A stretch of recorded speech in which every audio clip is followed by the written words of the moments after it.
Alkisah kita akan ceritakan pertempuran Gallipoli. Pertempuran Gallipoli ini satu pertempuran yang banyak dipelajari, jadi pada Perang Dunia Pertama, bukan Perang Parekrek. Sekali lagi nih, pertempuran Gallipoli dan bukannya gali sumur. Gali lubang tutup lubang juga bukan, tapi ini Gallipoli. Dulu Perang Dunia Pertama mentok di front barat, terjadi perang paret ya, di sini paret, di sana paret, buntu. Kemudian orang Inggris ya, menggagas lah penyerbuan Gallipoli. Mereka bilang untuk masuk ke pintu belakang Jerman. Nah, Jerman emang ada pintu belakangnya. Oh, dikira kandang sapi ya. Jerman itu satu negara segitu luas, sudah dijagain ujung ke ujung. Dan udah pun masuk dari pintu belakang. Terus mau apa? Nggak jelas juga. Saking objektifnya aja ini sudah nanggung. Kemudian yang kedua, yang menjadi panglima itu dipilih Jenderal Inggris yang sudah kayak ya, usur bahkan. Untuk membawakan tasnya dia sendiri itu mesti harus dibantu ajudan. Usurnya sampai selevel itu. Padahal ini mau perang. Jenderal-jenderal yang jago-jago taruh di front barat. Nah, jenderal itu karena tua ya, dia semua ada juniornya dia kritik sana sini. Tapi kritik itu sekedar untuk mencari kambing hitam dan kambing conge.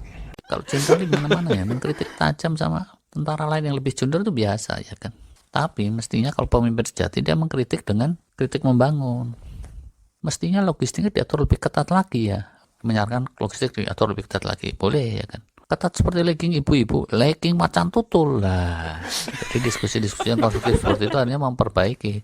Tapi ini enggak, kritiknya tuh kemana-mana. Itu gimana tuh? Markas di Prancis, perwira-perwiranya malah manjangin kumis, melungker kumisnya loh. Mending kalau kepalanya nggak bayang. Gimana sih saya mengkritik? Tapi kayak gitulah. Kemudian berikutnya lagi, menjelang serbuan, panjang pantai itu dibom oleh kapal. Tapi lagi-lagi juga pembomannya itu nanggung ya. Pemboman nanggung seperti itu malah jadi bumerang. Seolah-olah malah kasih kode, kasih info kepada musuh yaitu Turki dan Jerman. Woi, bentar lagi kita mau nyerbu ke sana.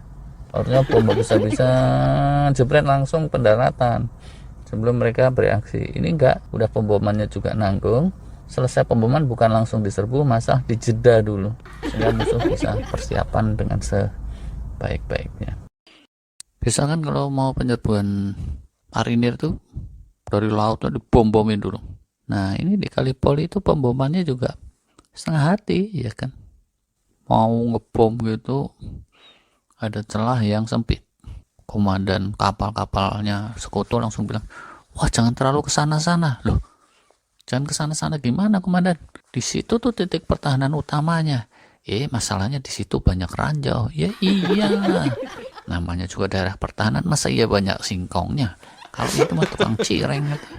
Kemudian ya, bombardemen itu, pemboman itu kan mestinya habis-habisan. Tapi di Gallipoli itu enggak, nanggung. Siap komandan, dibomnya berapa ronde tuan? 15 ronde aja. Emangnya tinju 15 ronde? 1000 kali aja ya kan? Jangan 1000 kali, kebanyakan. 100 kali aja lah. 150 kan, lebihin dikit. Ya udah 125,5. Woi pasukan, ada nggak yang punya bom setengahan? Pasukannya celingak-celinguk. Bom kok pakai setengah-setengah sekalian, gimana? Kalau dicek lagi bagaimana aksi kapal perang sekutu di Gallipoli itu, semua laksamana sedunia masa kini bisa garuk-garuk. Selain kepala yang digaruk, bisa juga pusar dan sekitar ketek. Ini tergantung sih gatalnya sebelah mana. Di atas kertas tuh ya, sekutu ini canggih karena gabungan dari Royal Navy Inggris, Australia, Marine Nasional Perancis, dan ada juga Angkatan Laut Rusia. Kalau Angkatan Laut dari Banten nggak ada yang ikut. Tapi gimana kejadiannya? Ada gitu kapal melipir terlalu dekat menyusur pantai sehingga jebret langsung dia ditembak oleh meriam pantainya Turki dan remek. Ada lagi yang remeknya itu karena begitu aja nyeruduk ranjau laut. 3 battleship Prancis itu remek tiga-tiganya. Yang paling parah namanya Beauvais, kejungkir dan tenggelam. Awak yang tewas itu ada 600-an orang lebih. Masya Allah. Inggris juga rugi. Yang remek gelombang pertama itu cruiser HMS Amethyst dan sejumlah penyapu ranjau. Gelombang kedua lebih parah lagi, kelelep 2 kapal, battleship HMS Irresistible dan battleship HMS Ocean. Selain 2 kelelep, 1 battleship rusak, yaitu battle cruiser ship HMS Inflexible. Total korban sekutu 700-an orang, tenggelam 3 battleship, rusak 3 battleship, plus tenggelam 1 cruiser dan sejumlah kapal yang kecilan. Di sisi Turki Jerman, korban tentara cuma 100-an orang dan rusak beberapa meriam. Info intelijen terus berdatangan, bahkan dari Duta Besar Amerika di Konstantinopel juga melaporkan bahwa pasukan Turki akan kocar-kacir sampai ke pusatnya andai diserang lagi dengan serangan laut yang lebih terorganisir.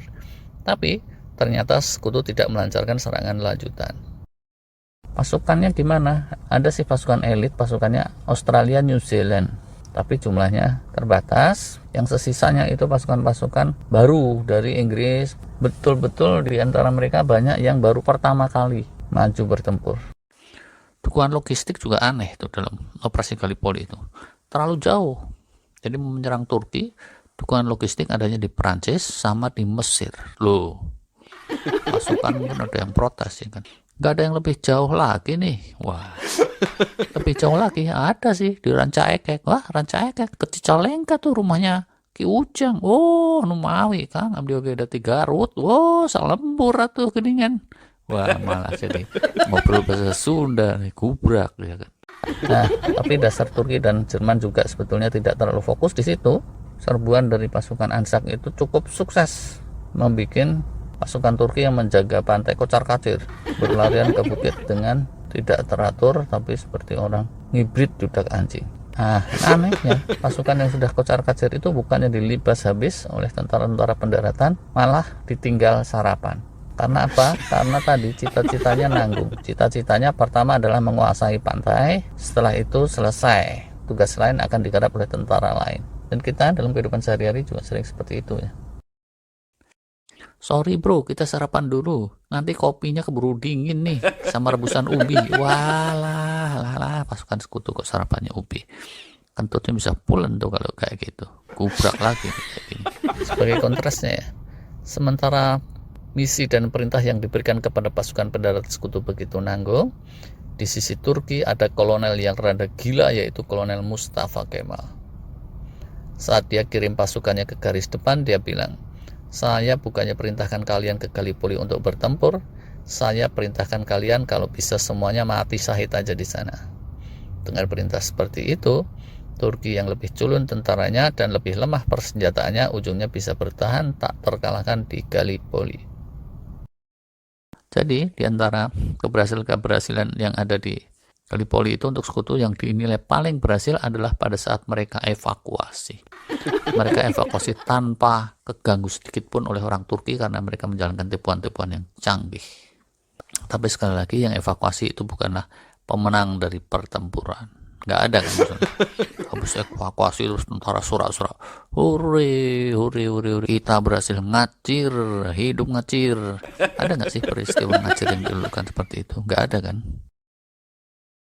Semua orang Eropa, Anzak dan lain-lain, sisi sekutu maupun sisi Turki, mengenang betapa sengsaranya mereka hidup di Gallipoli itu. Semua gila-gilaan dan yang gila beneran pun mewabah. Dicampur lagi sama adanya wabah disentri, loromoto, geol-geol, malaria, malapetaka, semuanya tumplek-plek. Kebelet diare, terus nggak ada air, nggak ada toilet, mondol-mondol itu bisa jadi dagelan lucu kalau di film komedi, tapi di dunia nyata, na'udzubillah. Toh baku bunuh sia-sia itu kalau dijalani dengan hati ikhlas banyak hikmahnya. Bagi Anzak, tentara Australia New Zealand, Gallipoli ini menjadikan mereka bangsa yang tangguh. Bagi dunia muslim pun ini menjadi pelajaran yang terus berulang dan berulang. Manakala perang sudah berubah menjadi ujian kesabaran yang berkepanjangan, seringnya ternyata tentara-tentara muslim lebih tahan dibandingkan yang spiritualnya nggak jelas. Bagi Turki, oke lah. Mustafa Kemal itu sering dihina-hina tiada henti karena kemudian dia melancarkan kudeta beberapa tahun kemudian dan kemudian menjalankan prinsip sekularisme yang kelewatan. Tapi di Gallipoli, Mustafa ini komandan yang efektif. Bangsa Turki itu dulunya adidaya di masa jayanya Ottoman, tapi terus jadi lembek, sempat dijuluki Sick Man of Europe. Tapi berkat Mustafa Kemal, mereka bisa kembali eksis menjadi Republik Turki yang diperhitungkan di dunia. Bagi dunia kemiliteran, Gallipoli ini memberikan pelajaran banyak dan terus dipelajari dan dipetik hikmahnya sampai sekarang. Bagi para perencana strategis dalam kenegaraan atau dalam urusan bisnis, Gallipoli ini juga membawa banyak pelajaran strategi. Selain harus solid kompetensinya dan nggak boleh nanggung strategik objektifnya, kita juga harus punya skenario-skenario. Strategi yang kita miliki itu harus luas dan adaptif terhadap semua kemungkinan. Kalau kinerja keteter, skenario apa yang mesti dijalankan itu harus ada dan harus jelas. Dan sebaliknya juga, kalau kinerja ternyata kinclong di atas perkiraan, mesti juga ada skenario percepatan-percepatan, sehingga musuh yang sudah kocar-kacir tidak terus dibiarkan begitu saja, ditinggal sarapan. Walah.